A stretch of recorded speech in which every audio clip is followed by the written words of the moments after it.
ইতিমধ্যেই আপনারা তুফান সিনেমার দুটো গান দেখেছেন এবং দুটো গানের শেষেই কিন্তু একটা জিনিস বলে দেওয়া হচ্ছে যে এই সিনেমাটা 14ই জুন রিলিজ করবে। কিন্তু 14ই জুন কিন্তু ইন্ডিয়াতে এই সিনেমা রিলিজ করছে না, রিলিজ করবে বাংলাদেশে। তো ইন্ডিয়াতে এই সিনেমাটা কবে রিলিজ করতে পারে সেই ব্যাপারে আমি আপনার সঙ্গে এই ভিডিওতে কথা বলবো। নমস্কার বন্ধুরা, আমি অমর, তো আপনাদের চ্যানেল ইন্ডিয়ান ফিল্ম নিউজ বাংলাতে আপনাদের স্বাগত। ইভেন মিমি চক্রবর্তী যে ইনস্টাগ্রাম আছে সেখানেও কিন্তু মিমি চক্রবর্তী অফিসিয়ালে যে একটা পোস্ট করেছে সেখানেও দেখবেন লেখা আছে যে সিনেমাটা তুফান রিলিজ করছে বাংলাদেশে 14ই জুন। কিন্তু ইন্ডিয়াতে কবে রিলিজ করবে? শোনা যাচ্ছিল যে এই সিনেমা 27 তারিখ রিলিজ করতে পারে জুন মাসে, কিন্তু আমি বলছি 27শে জুন এই সিনেমা কোনোভাবে রিলিজ করবে না। কারণ 27শে জুন কালকি 2898 AD রিলিজ করছে। তো স্বাভাবিকভাবেই SBF কোনোভাবেই কালকির মুখোমুখি তুফানকে ফেলবে না। এবার হচ্ছে 14ই জুন অথর রিলিজ করছে।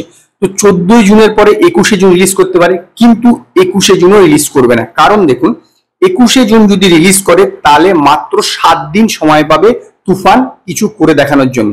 কিন্তু বর্তমানে বাংলার যে ফিল্ম ইন্ডাস্ট্রি বা হলের যতগুলো সংখ্যা কমে এসছে, তাতে 7 দিনে কোনো মুভি এত বিশাল কিছু বিজনেস করে ফেলবে না যে তাকে মিনিমাম একটা হিট বলা যাবে।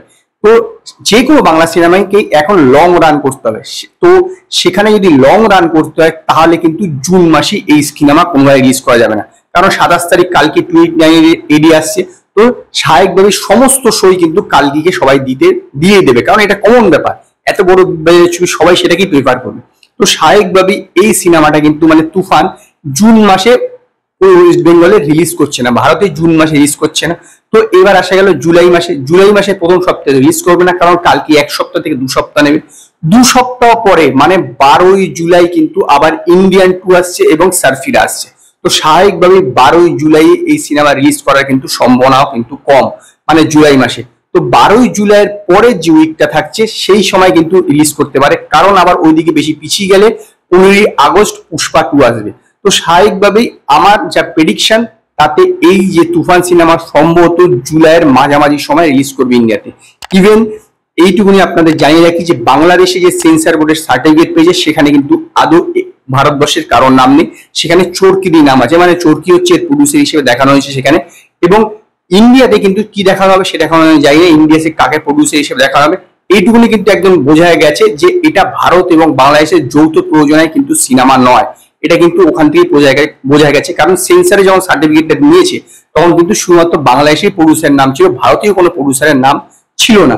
তো এবার এটা যে ইন্দো বাংলার জয়েন্টলি হবে সেরকম কিন্তু কোনো সম্ভাবনা নেই। তো ভারতবর্ষে যদি এটা রিলিজ করতে হয় তো স্বাভাবিকভাবে ইন্ডিয়ার কোনো একটা সিনেমা ওখানে নিয়ে যেতে হবে।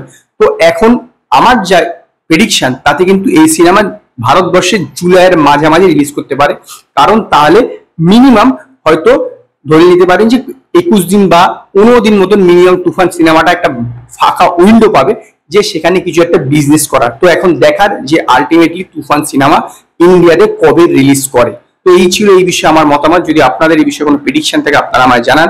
যদি আপনাদের এই ভিডিওটি পছন্দ হয় ভিডিওটিকে লাইক করুন, কমেন্ট করুন, শেয়ার করুন, আর নতুন নতুন আপডেটের জন্য আমার চ্যানেলকে সাবস্ক্রাইব করুন।